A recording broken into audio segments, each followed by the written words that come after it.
Hello everyone, this is Bradley Sward, and this video today is the 2022 Advent of Code solution for Day 15, Part 1, problem otherwise known as Beacon Exclusion Zone. This one is a little complicated. There's no way you could do this, at least you could do it with this sample set, but you couldn't do it with the actual data set that you're given. Just create a giant array of data or a giant list of lists or something like that and calculate everything from there. Everything is just too big. You kind of need to figure out a coordinate system.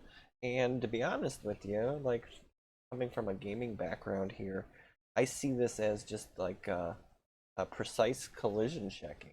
When it comes to figuring out if two items are touching at specific places and so forth and so on. And you can see here, if I have a sensor and the closest beacon is at this point, it generally creates like a diamond from that position of all the places that can't have a beacon because the closest one is at the point where it is given. And you kind of see this down below here, where you look at this kind of data here and you're like, oh, for this specific guy, this specific sensor, the beacon is over here, which is like 9 or 10 away. 1, 2, 3, 1, 2, 3, 4, 5, 6, 7, 9 away.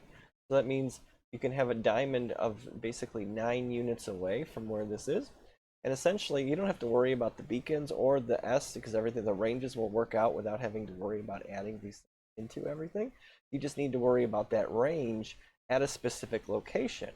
And so if you do this where you're like, okay, I have this bounding box, well, which part of this bounding box collides with just row 10?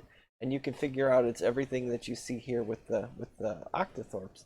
And then if you do that for all the others, you actually end up with 6 of them that ends up touching this zone. And then just to kind of come away with it here, when after the 6 of them are touching that zone, you can see that this entire range here is set.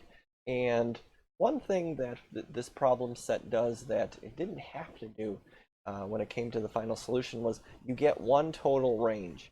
It would be possible to have multiple ranges depending on the data sets, but they were nice enough to not have to have us go through that rigmarole to get to the So here is my code that kind of solves this for basically any line number with any data set. Okay, so half of my code is just getting the data into some format that I can work with. And again, it's not perfect, and I could definitely do better. I did revise this a little after I got my solution, but basically, and just going through and just getting that X value, getting that Y value for the sensor, getting the X value, and getting the Y value for the beacon. That's my left-hand side and my right-hand side, and everything ends up in my array. But the thing is, or in my list. But basically, instead of looking at it from the center position, the sensor, I'm looking from a non-precise collision check. I'm creating a rectangle in which that diamond lives, and the smallest possible rectangle that I can do. That's what this is doing. It's trying to figure out how many Manhattan units is the sensor away from the beacon, and then we generate, basically we move the X and Y values of the sensor positions left and right and up and down to make that square. And so that's what this is doing here for this part of the code. And then for the second part of the code, basically, I'm checking to see for every one of these sensors that I know of, as I go through, and I go, does this thing collide with row 2 million? And again, there's no way you could do this. Look at these numbers, they're ginormous. There's no way we could get, especially once they get, do they go to the negative? Well, anyway, 3 million times 3 million, or who knows what, like, you can't hold that much data. And so we have to go through here and say, okay, this thing collides at line 2 million, but then the next question is, where does it collide? And so that's where the fun begins again, because you need to figure out from the actual beacon point, which is basically the center position of my setup here. I guess I could have worked it out. I probably had everything here. I probably could have worked it in a little so I don't have to calculate it a second time, but that's okay. But once you have the Y position of the sensor and you go, how far am I away from that line number, you can go ahead and you can reduce the size of the bounding box to account for the size of the number of squares that can't possibly be uh, locations that are part of the puzzle here. And so, and I figure that out, and then I reduce it in. So basically this dy value will tell me how far to move over from the left and right positions at that line number. And as I bring it in and I print it out, you can kind of see here. Let me show you the answer here.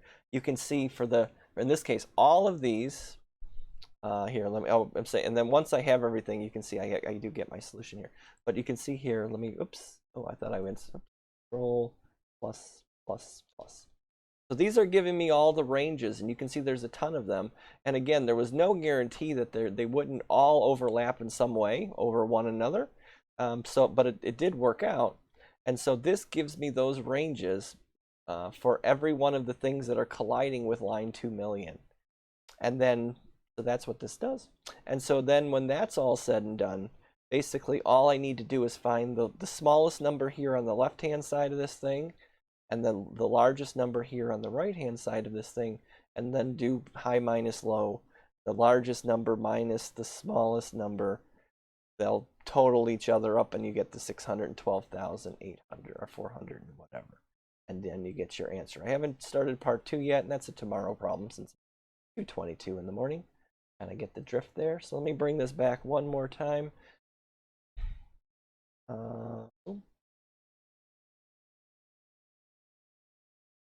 Bring this down so maybe you can see. So anyway, get the data into a format I can use. Give me a bounding box, a non-precise collision check.